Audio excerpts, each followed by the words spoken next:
That, I'm going to introduce Karen, who will come and tell you all about SeaDream and our relationship with this amazing company. Thank and you. I love that picture. Terrific. You know, it's funny because all of the agents get very excited about Virtuoso, and we, directors of business development, want to draw the short straw where we don't have to go. So we send our president and vice president. They work really hard while they're there. Yeah.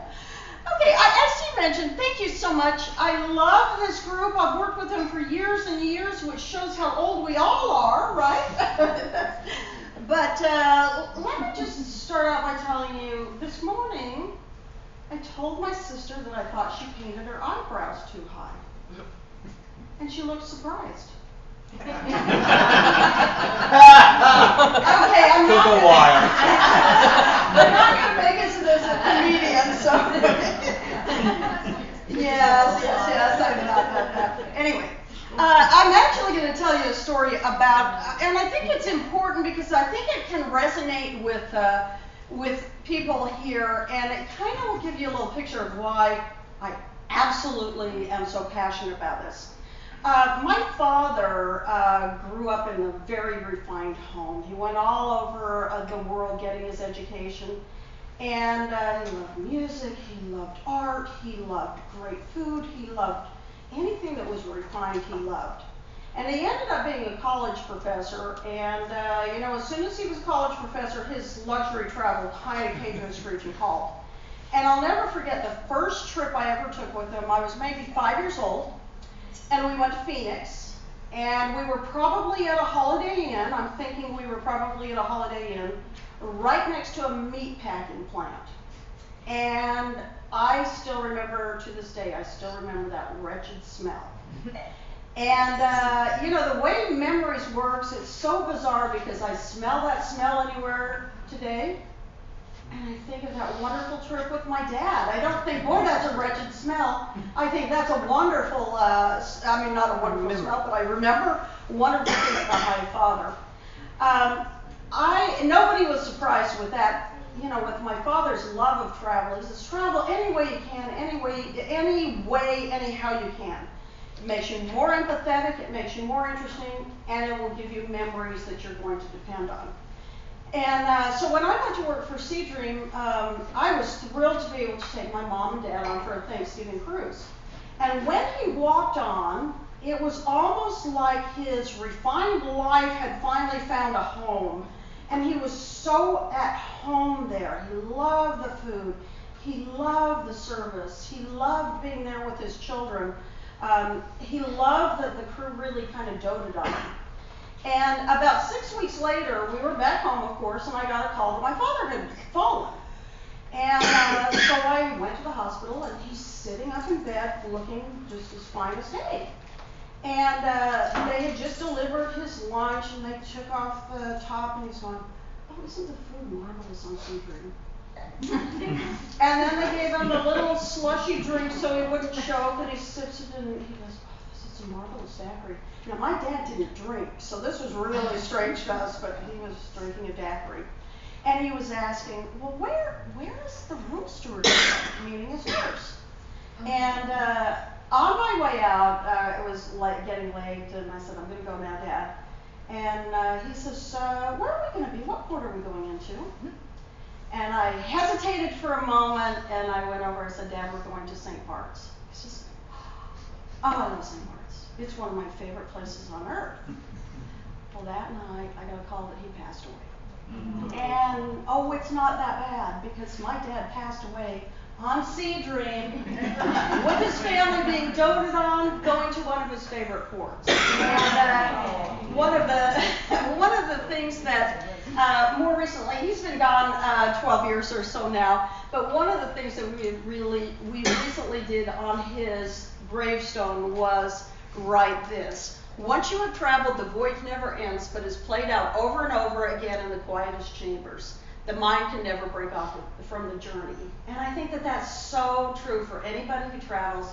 I think that that's so true. So that's a little bit about how I got as passionate, and I'm going to show you what it is that just touched my father so much. First of all, I love this picture. You notice SeaDream, the Oasis. We could probably fit right in there if we wanted to, and we don't. But there really is a difference. And, you know, it's kind of a funny picture because I have a feeling there's probably not one of you who would go on that. Oh, maybe so. It's a beautiful, I've been on both. That's a beautiful piece of equipment, absolutely stunning, absolutely an incredible piece of machinery, but I love my little SeaDream here. Has anybody been on SeaDream, by the way? Oh, okay, so you can keep me honest, okay? You can keep me honest. And the old one back there, too. Just to give you sort of a background, the reason we kind of came up with this concept, and we had access to these two mega yachts, small ships, mega yachts, right before 9/11. And our owners got together and they were leading edge baby boomers, and they were going, we have these great ships, what are we going to do with them? And they both kind of went back and forth, and they were going, you know, nobody really offers a yachting experience unless you charter your own yacht.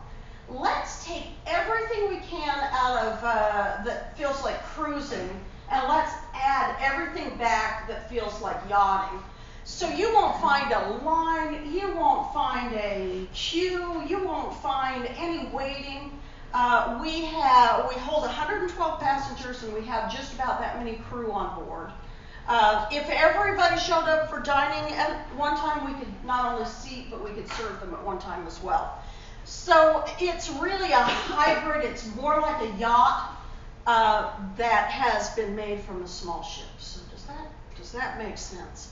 Our size in that first picture showed you, we can get into little, impossibly small places that the bigger ships just can't get into. And, you know, you are pretty much limited by size, but we're not. We're small enough that we can actually tie up our own yacht.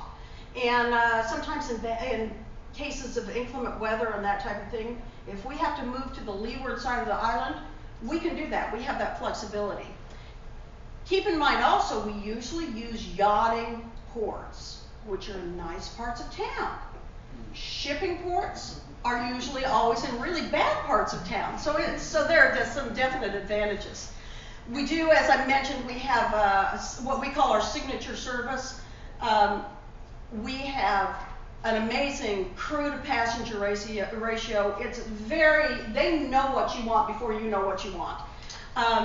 They really want to please, and they really want to delight. My husband and I were on a fairly long sort of quasi repositioning cruise, and I think we were on our 12th day, and it was our last day, and we were down in the dining room, and they came around and asked what we wanted for dessert, and I said nothing. I surrender. I can't do this anymore. My husband wanted dessert, so I stayed with him, and when they came, they had cloche everything, and I'm thinking, well, this is weird. They don't usually cloche dessert. And they put something in front of me, and I'm thinking, this is weird too, because they usually don't make mistakes. Well, this is what they served me. But you know, somebody had to go back there and do this to the plate. They just thought that I wouldn't like that, and they were right.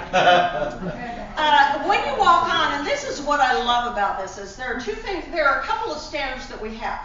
When you get on, the crew has until the next morning to know your name, and that's all the crew, except for the engine room. We don't necessarily think they should know your name, so they generally don't test them. But then by that night, they have to know your favorite drink. And the reason they do that is if we're in dock and you are walking up to get up to the yacht, somebody's looking at you and they're going, oh, the Joneses are there, and he likes a whiskey on, I don't know, I'm giving myself away here. And she likes a what? Pina colada. A pina colada. And they have that waiting for you, so he's going to help me out a lot there. But this is actually coming on. The first person you meet is the captain, the second is the hotel manager. The third is the cruise director, and the most important is the bartender, and he will know your drink. And then, of course, the spa girls there that will give you those great cooled scented washcloths. Now, see if this defines you at all. This is our typical guest profile. Trending just a bit younger than the typical luxury cruise. For the Mediterranean, will, for instance, be about, our median age will be about 5 years younger than the Crystal Cruise. Disregard age, though, now that I've said that. And we're really looking at state of mind. People are young at heart. People are out on the golf course. People are getting up and doing things. They're not watching World Wrestling Federation. They're doing something other than that. They're generally professional, well-educated, professional, white-collar workers. Yeah. And typically, you know, they've kind of liked boutiques and villas because the big cruise ship experiences never really appealed to them. They're active. We have a lot of boat owners who think, hey, this is a lot easier than running my own boat. Empty nesters, you know, who's an empty nester here?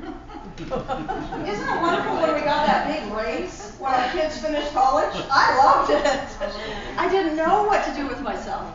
But, you know, a lot of people also kind of like their cruise line that they started with, and they're trying to cobble together a true luxury experience. So they're getting the suite accommodations and the upgraded dining and the upgraded shore excursions. And they're really trying to make a luxury experience out of what they're used to. However, as soon as they open that door, they're like everybody else. So we are really a luxury experience top to bottom. And we also have a lot of people who have done small ship cruising before, including river boat cruising. We have about the same number of people. We have the open dining. We have the inclusive nature. So if you like river cruising, we're one shoreline away from river cruising and 2 shorelines away from ocean cruising, okay? Does that make sense? We are inclusive.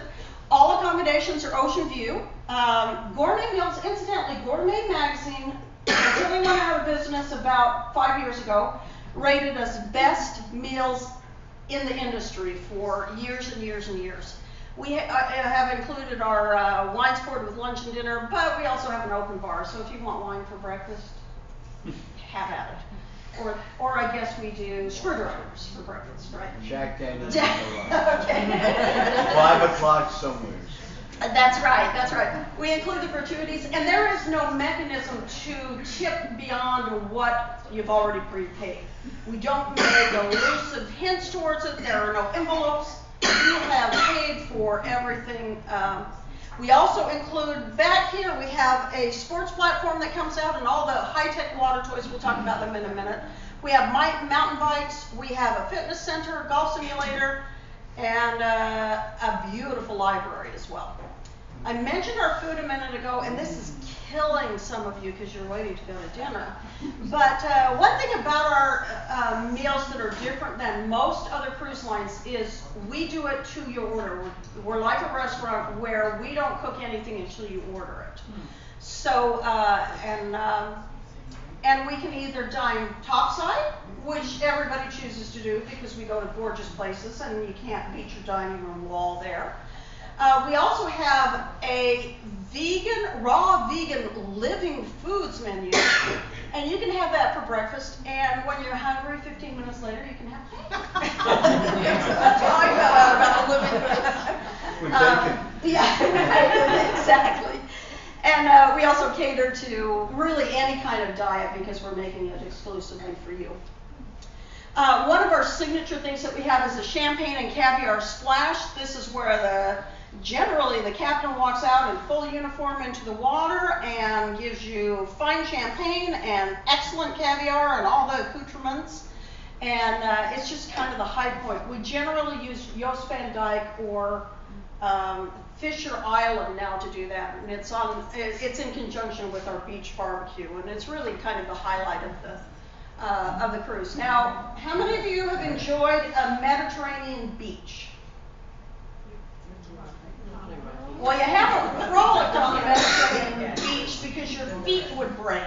Because they're, You know, that was the thing that blew me away about the Mediterranean is the beaches are all rocky. So we don't do a champagne and caviar splash there. Instead, we do what's called the shaken not stirred martini party. Think Tom Cruise and cocktail. All the bottles are being thrown and no flames. Coast Guard frowns on that, but we do our shaken not stirred martini party. We also do our movies under the stars. I love this because when we're anchored at a port, say Portofino, all the yachts, private yachts come and gather around behind us and watch our movie. During the day, we have these Balinese dream beds. We don't have balconies because yachts don't have balconies, but you've got these Balinese beds where you can look out over. It's an unobstructed view. You've got a walkway here that's very important because your shipboard cabana boy will spritz you with ice water if you want it. He won't just come up and spritz you, I promise. Spritz you with ice water. He'll bring you your 5 o'clock. Jack Daniels on the rocks. Jack Daniels on the rocks. He'll clean your sunglasses. I know I was really sunburned one day and was sitting out there with my husband who never sunburns. And somebody from behind me kept on moving my umbrella every time my foot would get out of the sun. I never saw them do it, but I was always in the shade. So somebody's looking at you from somewhere, but it's not overwhelming kind of cloying service either. And then at night, you can ask your room stewardess to make your bed up for sleeping. One thing that I like to point out, just in case you're thinking, is the first night you go down, you see we've left you a set of... I still wear them. Yeah, I know, I'm the greatest. They're so comfy. Left you a set of SeaDream pajamas with your name embroidered on them. And I think it is our hope that you will wear them up there. Now let me tell you, you're in trouble in here. Let me tell you Yes. something, okay? If you're thinking of doing anything, right up here, that's the bar. So if you're thinking of doing anything, that's the bar. Okay? Where's the cameras? Everywhere except for here.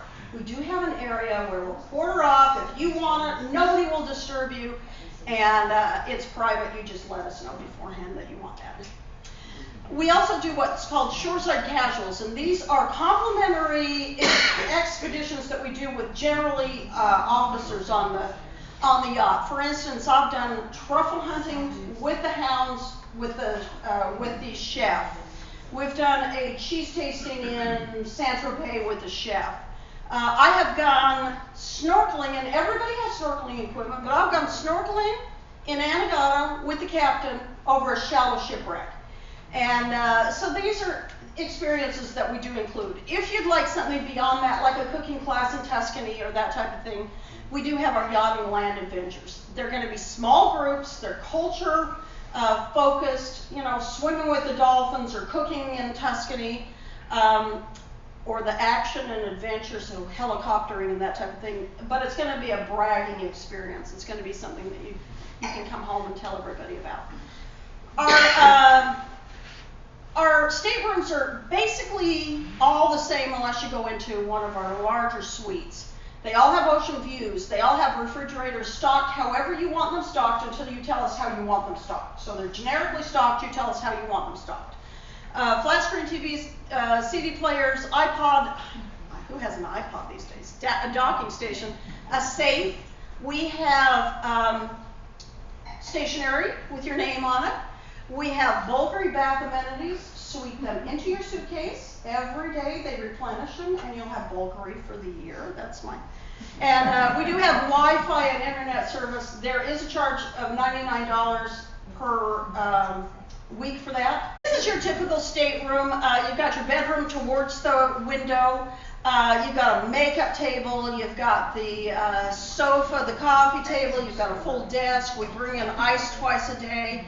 And then on close to us is a large closet and a bathroom which has a shower, multi-jet shower, and it's marble clad.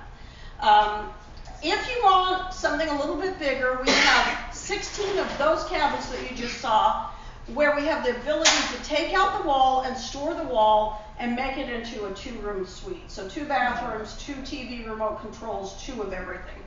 And this works out if you don't want to share. This works out if you want to bring more people with it. You can have up to 6 people in this configuration. The Admiral Suite, you've got your your guest bathroom, your bedroom, your bathroom not overlooking the ocean, but a living room and a dining room. And then the owner's suite, which is about the same thing, however, the bathtub is overlooking the ocean. So if you're into that. We have an aft swimming pool deck. It's pretty impressive. I can write home and say I've done like 400 laps, and people are impressed. We also have a whirlpool hot tub, teak decks all the way around. Top of the yacht bar, which is basically the heartbeat of the whole yacht. There's dancing, there's dining, there's all kinds of things that go on up there. If the weather's inclement, we have a beautiful dining room that will hold everybody at one time. We have a spa, and incidentally, I know you've felt it all month, but it is SeaDream month at Wallace Pierson. You felt it on the island. There's been a buzz, right? And with that, you get a $400 spa credit. So, how many of you have had a Thai massage? Well, you've done everything here. And how bad did it hurt? How bad did it hurt? Yes. If you haven't experienced it, there are these little Thai girls that get on top of you and bend your arms and legs the way that God never intended them to bend. And when they're all done, you stand up and you walk away and you feel so good because either you're alive or because it really does feel good. But we are the only Thai certified spa afloat. All the other Thai spas are generally in Thailand and generally in 5- or 6-star hotels. So we're really proud of that. And you get the $400 spa credit. And for the size of the ship, 6 therapists can take care of. Absolutely. I go for the facial. It's not as painful. So, and I like to say, I hear we have a weight at an exercise room, but I really have been there. I have tried out everything. Your equipment has TVs on it. You can watch TV or a movie or that type of thing. They're all ocean views. In addition, we do have a complimentary yoga and Tai Chi every day. We have a golf simulator, so you can play over 30 professional courses with 3 other people.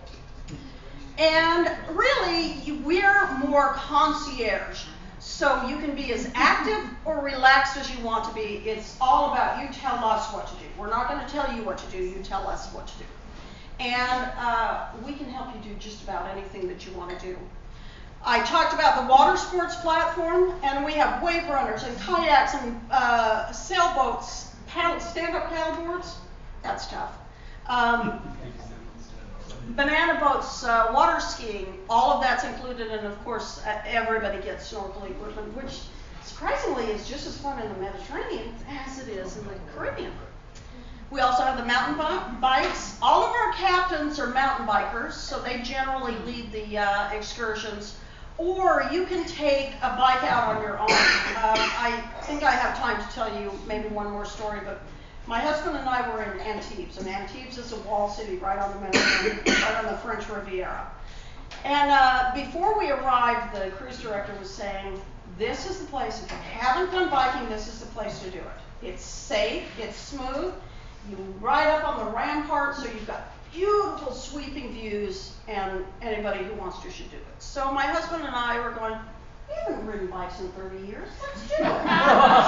Well, we woke up the next morning and I looked out and they were like tuning up the bicycles and everything, and I turned to my husband and I said, we haven't ridden bikes in 30 years, are we nuts? And I went down and I said, you know, I don't know what it was, I don't know what we were thinking last night, but we're not going to do it. And he says, oh, I'm so disappointed, you would have loved this. He says, would you prefer it if the cruise director, or if one of the crew members went with you? And I thought about it and I thought, Yes, he can call the ambulance. So he went with us. We went, and the chef packed us this great little lunch, and we went as far as we thought we could go, and the bow of the ship, frankly, did still loom pretty large. But so we didn't go that far. The crew member that was there spread out our lunch. We had a great lunch. He cleaned everything up. We went back to the yacht. It was, just like they said, beautiful. And nobody got hurt. Best thing about that. So they'll do that as well. And then our nightlife. Keep in mind that we are in port from about 8 in the morning until about 2 the next morning. So you have your dinner. You're taking in that beautiful dining room wall, wherever it may be. And then you can go out and really see, particularly in Europe the way it's supposed to be seen. When the tourists leave and the natives take back over and everything changes. The menus change, sometimes the prices change, the whole ambiance changes.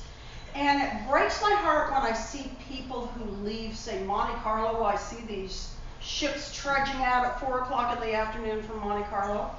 You haven't seen Monte Carlo if you haven't seen Monte Carlo at night.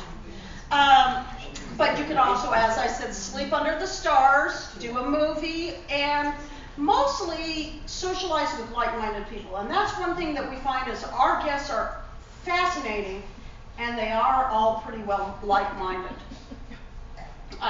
We also have a casino, pretty exciting, one table. Right there. But we own our own casino, which means that we don't have a lot of rules, other people do.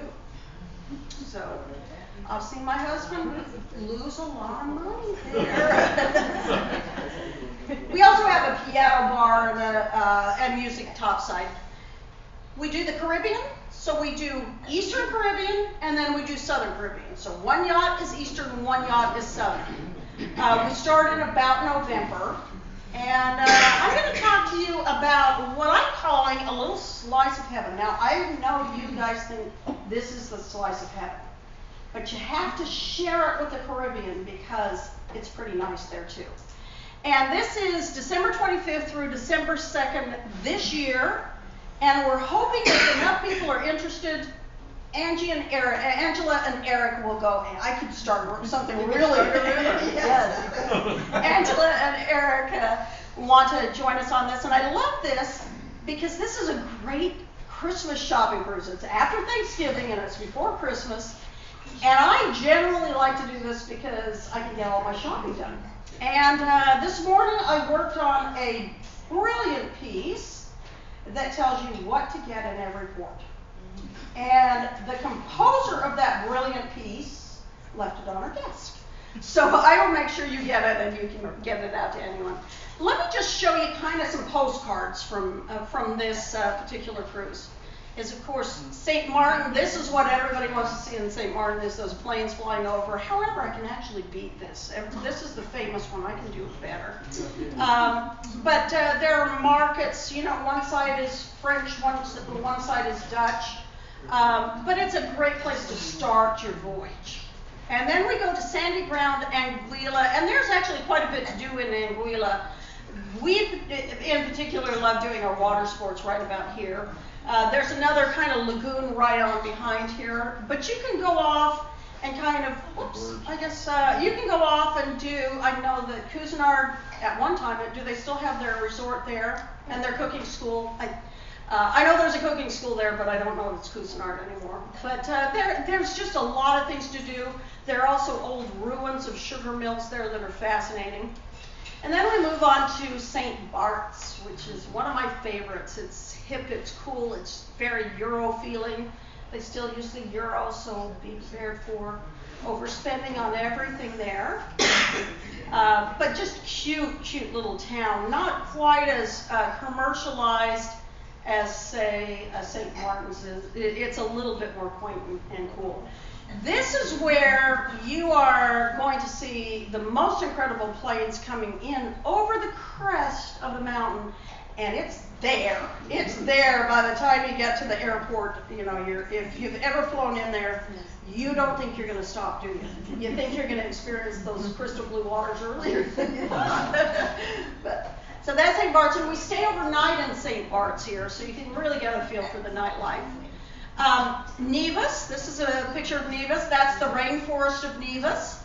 And I like Nevis. I went through Nevis. We also went to some ruins there. But I was in search of the green-faced monkeys. And you know, we went all over because they're saying, oh, they're native, they're up in the trees, just look for them. And it was so sad because we finally found one in a cage. His face wasn't that green. I'm sorry, his face wasn't that green. But we go to South Friars Bay in St. Kitts. This is another kind of beach day. However, there are some ruins. These are fortresses that you can go explore. And all of these, there are lots of things to do. You can do snorkeling with the turtles. You can do all kinds of things. But I'm just giving you kind of a feel for it. Sauper Hole, Tortola. If you've gone to Tortola and hated Tortola, you're on the wrong side of the island. You need to be in Sauper's Hole. And Sauper's Hole is one of the most quaint, cute, pretty little towns on the west side. And if you're really big into surfing, and I'm sure we all are, you know, you just go to the north part of right across the mountain, and it's the best surfing in the Caribbean. But Sauper Hole is this little inlet, so it's great for our water sports and that type of thing. And then we do Norman Island. Norman Island is kind of an uninhabited island except for the people who live there. And it was... You're good. I can get myself out of everything. But it was actually where the pirates used to hang out. And there are caves... Pirates of the Caribbean? Pirate City? Pirates of the Caribbean? Yes, exactly. Jack Sparrow, as a matter of fact, Jack Sparrow. But we go on here for a day. It's shallow, it's beautiful. We get out our water toys, and you can go explore the caves. You can swim in them or kayak in them or whatever you want to do. And this is where they actually get all the gold from the pirates. And you can actually go hiking all over the island. It's a great place to go. We do dancing on the beach at night. We have a s'more station at the very end of the beach with a bonfire. And then Fisher's Cove. This is a new place for us. This is where we do our champagne and caviar splash. Don't I look good in a bathing suit? Yeah. But this is where we do our beach barbecue and our champagne and caviar splash. And then we're back to St. Martin. We also have beautiful Mediterranean cruises. In fact, we have a couple that we're featuring. They're back here. Zoom in for a closer look at the beautiful Dalmatian coast. And it's round trip to Dubrovnik. And we're just taking in the little islands that are around Dubrovnik.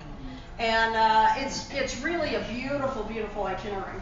If you need and that's actually coming up on August 19th of this year. If you need a little bit more time to prepare, I have found the most amazing cruise next year. It's 2018, and it's May 12th, and it goes from Nice, France, and it goes into Ville-France, Saint-Tropez, Cannes, during the Cannes Film Festival, Portofino, which is poor man's Portofino. It's also where you go to Cinque Terre from. Porto Ercole and into Civitavecchia. And that is beautifully priced. And if you book before the 1st, we'll give you a 5% discount on that. And $400 spa credit. The other one, well, just make sure you get those. This is the Dalmatian coast voyage. So if you think you've been to the Croatian coast, you probably haven't. These are really cool little ports here. And then that little tip of southern Italy, nobody goes to that side of it, so you can explore that. Okay. Yeah. Have you been in your way this whole entire time? No. Okay. We also have some wine voyages in 2017 and 2018. This is where we bring on vintners. They bring their wines. They are friends with vintners who have vineyards around the area, so they get us into private experiences all along the voyage. And if you want to know more about that, These ladies can do that.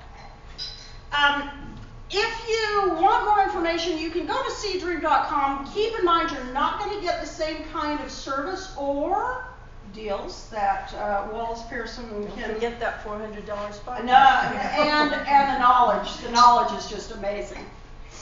And that is what I have. This. I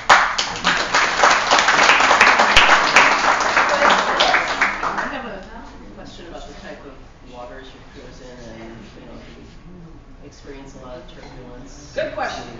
Excellent question. If you're prone to seasickness, we're probably the best choice out there. Because we only go from about 2 in the morning until about 6 o'clock in the morning.